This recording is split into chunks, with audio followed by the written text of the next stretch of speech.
Hello and welcome to my Nethroi Apex of Death deck tech. So basically this deck wants to self-mill a ton and just basically recur everything, and it is like an aristocrats slash graveyard. You know, it gets its main value from self-mill and just having a big graveyard, and then it wins the game kind of just by recurring all of the aristocrats and just kind of comboing out and just pinging everyone for a ton. So yeah, so let's start with the lands. So let's start running 3 basics. There's no need to run like a basic plains in here, just because I'm running so much green and more black.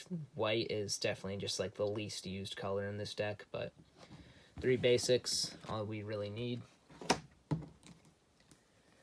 Now we have a fast land. This is kind of the only fast land. It's good for like mana dorks or just whatever, turn 1 where you need either black or green. It's pretty good for that. Then we got like our check lands, I believe that they're called, or buddy lands, I don't know. But they're pretty good lands, They kind of come in untapped if you have the met requirements. Pain lands. Oops. Got Llanowar Waste, Caves of Koilos, and Brushland. These are just super good. Yeah, basically run them in every deck you can. Like,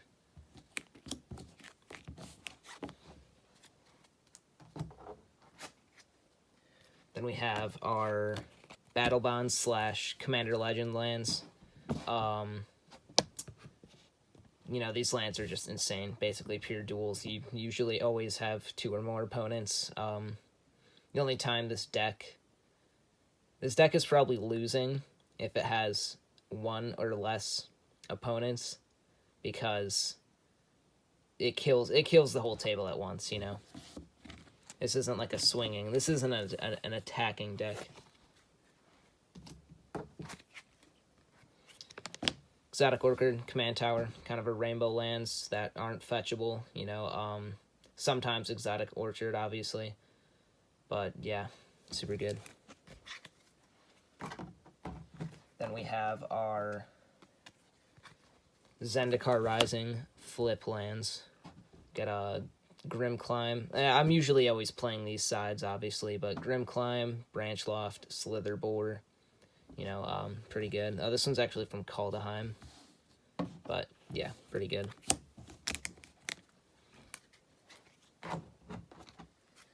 Then we have our fetches: Wooded Foothills, Windswept Heath, Burnt Catacombs, and Marsh Flats.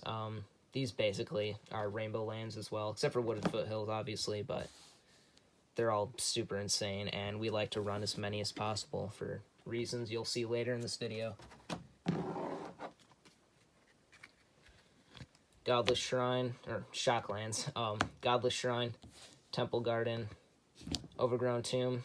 These are all insane, pretty good to shock in, basically a pure duel. Now for the actual pure duels: Scrubland, Savannah, Bayou. These are all insane. Run them if you can. Yeah, they're expensive. Oops. Indotha Triumph, pretty good. Fetchable land when you don't need to tap it right away. Can fix your mana like instantly. And utility lands. Field of the Dead. This card is so insane, so good.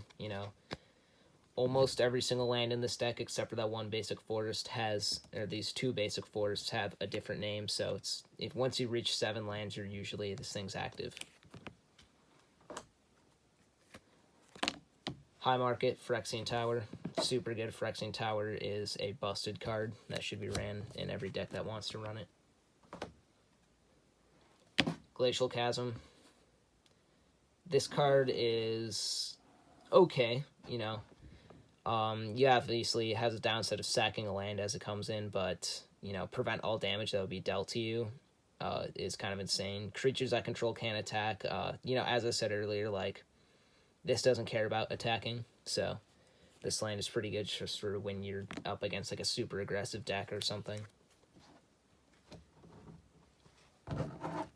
Now for our rent package, we have our kind of elves, you know. There's a lot of elves in here. So Finhorn Elves, Priest of Titania, Nethroi Shaman, Elves of Deep Shadow, Elvish Mystic, Devoted Druid, Paradise Druid, Llanowar Elves. Yeah, no, we just run a ton of elves because they're efficient and they're creatures, so they can be like skull clamped. Paradise Druid is super good actually because it has hexproof as long as it's untapped, which is a very, very good mutate target for Nethroi. You know, obviously, you know, Nethroi can still be countered, but at least nobody can destroy the target that it wants to be mutated onto.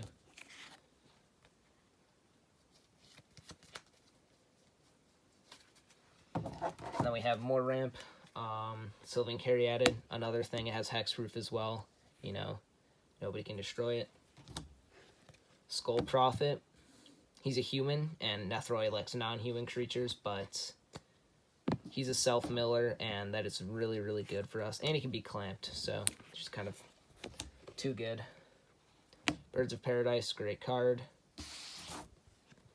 Lotus Cobra, and World Shaper. You know, this is kind of like a wombo in the deck where you get a ton of lands while you have Lotus Cobra out. You get a ton of lands in your graveyard, and you play Lotus Cobra, and then you play World Shaper, and then sack him. You just get so... like, they return him to the tapped. They return him to the battlefield tapped, but Lotus Cobra will still add the mana, and you will get an absurd amount of mana, and you probably will win the game.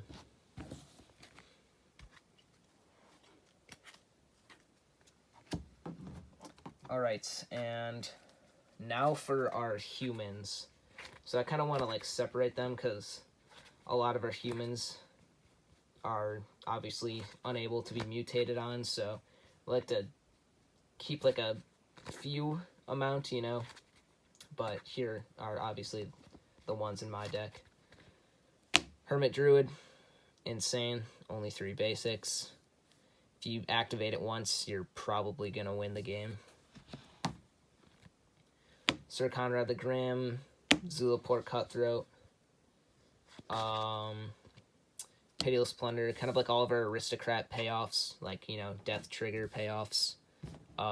Pitiless Plunder, insane. If you have a sack outlet, it's basically like a Phyrexian Altar.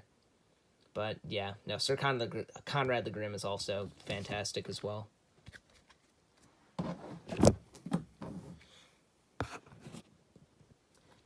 Grand Abolisher and Dosan.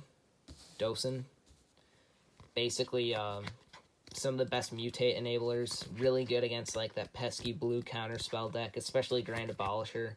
Just as like, you get to mutate if it goes to your turn.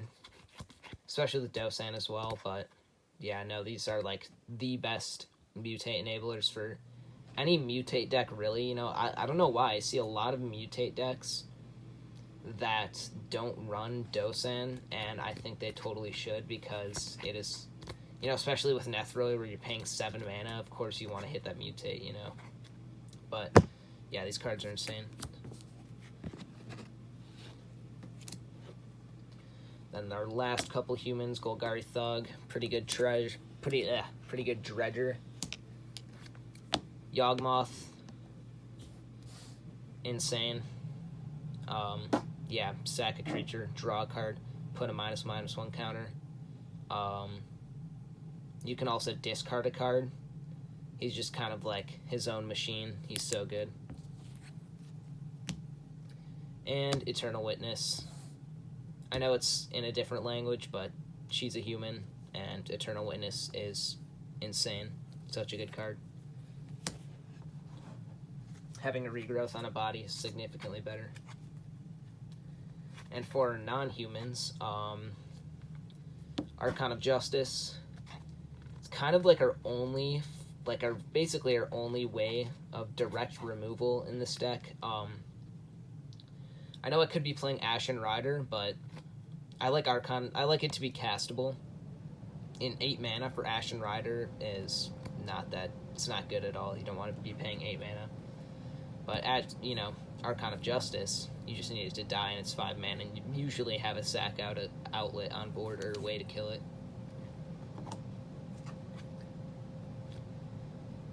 Poison Tip Archer, kind of like another aristocrat. It's also pretty good with Priest of Titania because it's also an elf.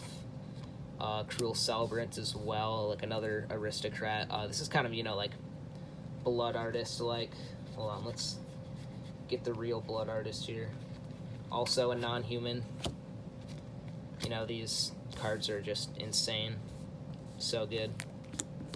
And Poison Tip Archer's, you know, keywords are awesome as well. Like, nobody's going to be attacking you with a Reach and a Death Toucher.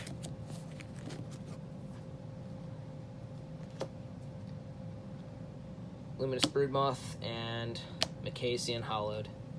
Now, these actually go infinite together. You get to choose what kind of counter you'd like each time the creature dies, so they come back with only one of the kind, you know. But yeah, they're both insane. Like, Macassian is just an absurd card as well.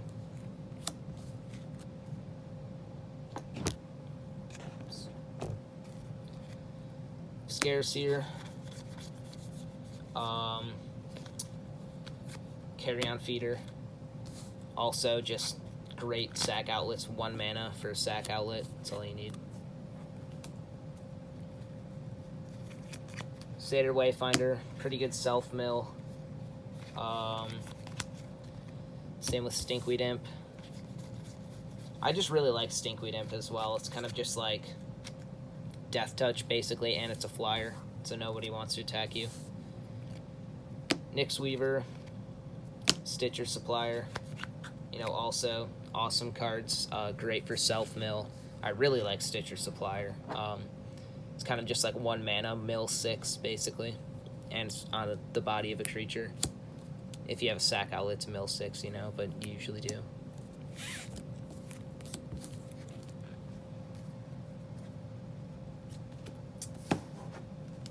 Alright, Noose Constrictor.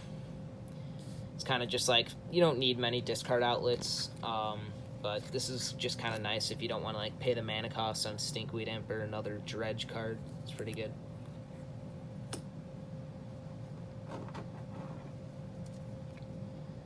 Fiend Artisan, super insane card. This card can get huge because he gets +1/+1 for each creature card in your graveyard. I've just had him at some points where he's literally just like a 20/20 and he like one-shots people. But other than that, he's literally a birthing pod, so kind of like one of the best enablers for this deck. It will put you multitudes ahead if you're able to untap with him.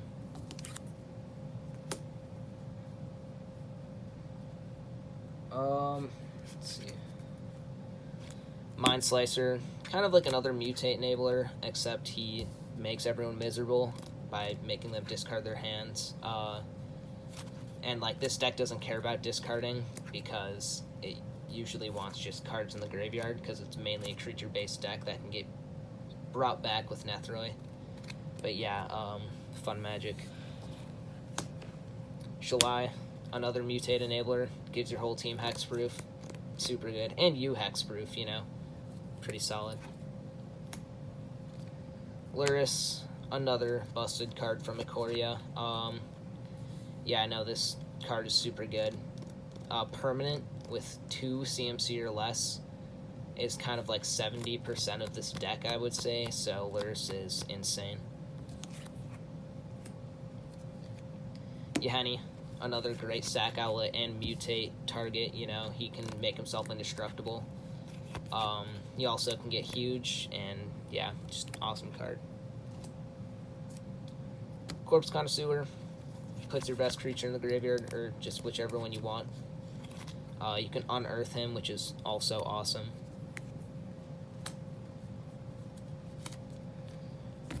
Karmic Guide, Reviarch. You know, these are just kind of like a free roll infinite combo. These cards are both insane. You know, if I wasn't running, I would still run both regardless if I was going for the infinite combo or not. But yeah, I know these cards just super good. Come together on accident. Protein Hulk, easy, super good. If, like, I think sometimes, you know, like, I want to take him out when we're playing, like, a more casual game. I'll put him in, like, even, like, a Hoof is less powerful than a Protein Hulk in this deck. You know, because, like, moving into combat's another step. Sacking a Protein Hulk just wins you the game right away, you know? Like, Hoof, you obviously have to, you know, get more creatures to swing out. And it's also 1 more mana, which I guess makes a difference. Fauna Shaman, really good tutor. Discard outlet, solid. Good with Priest of Titania, because it's also an elf. Now for the artifacts and enchantments. Altar of Dementia, super good. Sack outlet and self-mill, it's everything we want to be doing. That's Miracle Orb. Just self-mill, but it's almost like a stacks piece because you're milling your opponents as well, and like you're getting rid of those cards. You know, it's obviously pretty bad if you're playing up against another graveyard deck, but other than that, Miracle Orb is so good. And if you're like untapping every turn, you get that thing out on turn 2, you're gonna have so much. You're just gonna have a huge graveyard. Lightning Greaves, pretty good haste enabler. I don't know if you saw, but we had a Devoted Druid in here, and Macassian Hollowed. And if you have Lightning Greaves out, you can actually make infinite green mana, which can win you the game. Phyrexian Altar, super duper good. Yeah, this card's insane. Ashnod's Altar, also insane. I don't know, like, sometimes you need colored mana, sometimes you just need as much mana as possible. You know, kind of like both do that, you know? I don't know. Ashnod's Altar adds more mana, like Net, obviously. And Net's more mana. Soul Ring, Mana Crypt. You know, both of these just super fast mana, super busted cards. Great in this deck. Skull Clamp, another insanely busted card. Yeah, no, this card's silly. Birthing Pod, another silly card. Yeah, just tutor up anything. The Birthing Pod line isn't like that amazing in this deck. You know, it's not really focused on Birthing Pod, because like when you mill your Birthing Pod, it's pretty bad. But like obviously, if you have an opening hand with Birthing Pod, you're just gonna be ahead the whole game, and most likely a threat. But yeah, no, Birthing Pod is great. Necromancy, Animate Dead, kind of like these recursion enchantments. Yeah, super good. Animate Dead can be cast with Luris, which is like an interaction that I love, but yeah, pretty solid. Necromancy is pretty useful as well at instant speed. Let's say like you can Mind Slicer the table at instant speed with Necromancy. Like at your end step, just Necromancy, the Mind Slicer dies. Like you don't even need a sack outlet. But yeah, no, insane. And then Crawling Sensation for the last enchantment. Pretty good self-mill. You know, put in your graveyard from anywhere for the first time each turn. Put a 1/1 green insect. So if you can crack a fetch on somebody else's turn, you can create a 1/1, which can be sacked for value, or if you have a Skull Clamp, it's absurd. Alright, and for the instance, Entomb, Worldly Tutor. We only have 2 instants in this deck. They both tutor something, you know. Entomb is better than Worldly Tutor sometimes, you know. But yeah, no, both these cards are super good.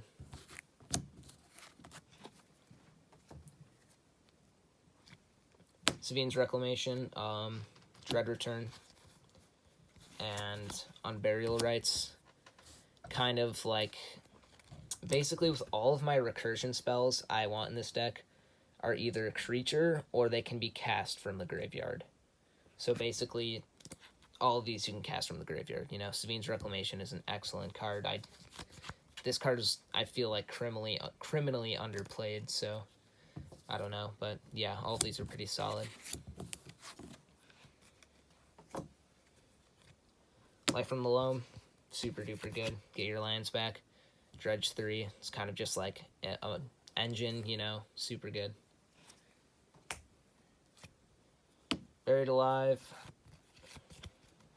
Do I need to say anything else? This card is silly. Triple Entomb. More silly cards. Diabolic Intent, Demonic Tutor. Yeah, no, these cards are super good, you know, anything you want. And finally, Green Sun Zenith. I could, you know, this card is alright. It's like along with Worldly Tutor. Green Sun Zenith, I'm always usually doing it where X equals 2, and I'm getting Hermit Druid, and then if I'm able to untap, I win the game. So that's what I'm doing with it usually. So, yeah. But yeah, no, that's basically my Nethroi Apex of Death deck tech. I'd say this deck is like a power level 8, you know. One of the best decks in our meta, or my meta. Yeah, I know this card's super fun. I love it. Alright, hope you enjoyed.